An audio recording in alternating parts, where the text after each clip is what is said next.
Welcome to this style study video. I am Matt, and this video is the Style 1 wrap-up. And before I get started, even though it's a wrap-up, let me give the disclaimer that the BJCP does not authorize nor endorse this video. I do not represent the BJCP in any way, shape, or form. This entire series of videos is part of the documenting of my process towards studying for my BJCP beer certification exam. So with that, let me tell you actually what this is. This is the first wrap-up video, so this is new. One of the big things that I've been reading about for the scoring of the score sheets, the exam scoring of the score sheets, a big factor is based on consensus. There'll be 12 of us drinking, tasting, sampling the beers, and writing score sheets. And the exam graders are going to be looking, what is the consensus and how does each one match up with that? So I thought a little bit about how I could duplicate that on my own without getting 11 other friends to fill out score sheets. And the idea I had is so far working out pretty well.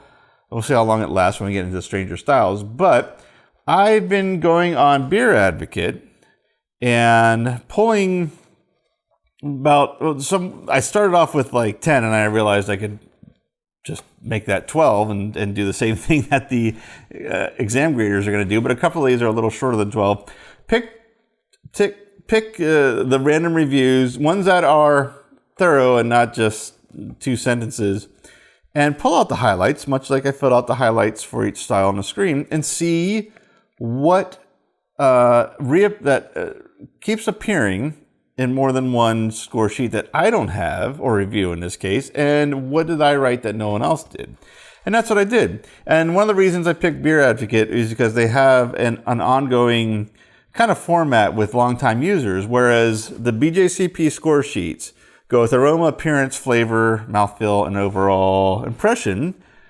This Beer Advocate format does smell, look, taste, feel, and overall, which I'm not going to draw the lines for you. You see exactly where this is going. So that's what I did. And we're going to go over Style 1. We're going to look at what other people found that I didn't, and vice versa. Starting at the very beginning with 1A, American Light Lager. And again, it was a Miller Lite, so I looked up the Miller Lite reviews, of which there were more than enough to pull random ones from. And here's a couple things that people wrote specifically that I didn't. 2 reviewers had used the word sweet apple, apple juice, and pear, where I just used fruitiness. I didn't pick out apple. Now, maybe if I went back and tasted it, 1 with it in my head and 2 with the more I'm putting into trying to recognize flavors, I might find it. But apparently, there is some kind of apple flavor to this that I didn't recognize. So even though I had a fruitiness, I could have been more specific, gone with stone fruit, which would have already been more specific, even further than that, gone into apple had I found it. So it might be one I have to revisit. As far as the appearance goes, a few people mentioned the lacing. I've never mentioned the lacing in any of these. I've never even looked for it. So that's now in my head to kind of think about. Going into taste and flavor, again, more apple descriptors. This was more than 2. 4 people had mentioned either sweet apple, Granny Smith apple, and someone used big apple. I'd never used the word apple. I did use the word stone fruit. So I made 1 step closer to that from fruitiness, but I didn't specify what stone fruit. So again, something I have to, if I can pick it out, would need to specify. Between the mouthfeel and feel, there wasn't anything specifically between either score sheets, though the collective or the consensus nor mine, so nothing right there. And overall, I will say with it being Miller Lite and being the internet, there wasn't many kind words about this beer on there, so I'm just going to let that go. So moving on to Style 1B, which is American Lager, which I used Miller High Life as my example, and it wasn't until now I realized I used 2 Miller products for the first 2. I probably should have mixed that up, but there were 2 different styles, and honestly, didn't even notice. I just, Miller Lite, visually, the can is different from Miller High Life. Didn't even realize it was the same company. But anyway, so let's go into the consensus here. So for the smell/aroma a lot of people in my sampling, more than 50%, either said a hay or straw flavor. They mentioned the yeast and faint hops. These are all descriptors I did not put in my aroma descriptor. In fact, I may have put lager characteristic, but didn't mention the yeast. But may want to keep that in mind. For the look / appearance, three people noticed the bubble size. I did not, so I figured if it's enough for almost, if I had 10 people, it's 30% of people to notice. It wouldn't hurt as a descriptor going forward, so I'll keep that in mind. Another big, and this is about the same number as smell and aroma, another big factor I did not match in taste and flavor was corn. More people tasted corn than didn't. I did not. Other matches or other phrases that I used that no one else used in a consensus was herbal and floral hop taste. So maybe I was perceiving the corn as that, or maybe I just missed the mark on that. I don't know. Going into mouthfeel, a couple people mentioned that it was dry. I didn't really mention anything as far as that went, other than the finish or the body. And as far as overall goes, again, commercial beer, people aren't really necessarily, or commercial light beer. Oh no, it's not light, but it's a commercial beer. People aren't that kind. But my favorite overall comment of my sampling was, "This is a beer." Someone actually took the time to write that. All right, going on to 1C Cream Ale. That was the Killer Whale Cream Ale. That was I was gonna say local. It's Florida. I believe I forget already. I believe it's Northern Florida. I'm not sure. It's not at Orlando, but it's Florida. This had some of the biggest differences here. Smell and aroma, again. Well, not again, because it's a different beer, but smell and aroma, many people noticed corn. I don't recall noticing corn. I certainly didn't note it on my score sheet, because that's what I compared it against. The biggest match in aroma I was happy about was apple. Just simple apple, no specific apple. I avoided stone fruit, so that was cool. At least that matched. From the look / appearance, this one confused me. Not confused me, but I could not agree with this. A lot of people said hazy, or there was a haze to it. I even went back to the video, and I just did not see haze in the sample I had. Now, a lot of these are reviews, well, not a lot of them, but these reviews are written in all conditions, straight off the tap, maybe they wrote them directly at the tap room of the brewery, canned, bottled, you name it. So I didn't note if they were tap or at the brew house, or something that would have caused something that would have been a fresher pour, whereas mine maybe settled down.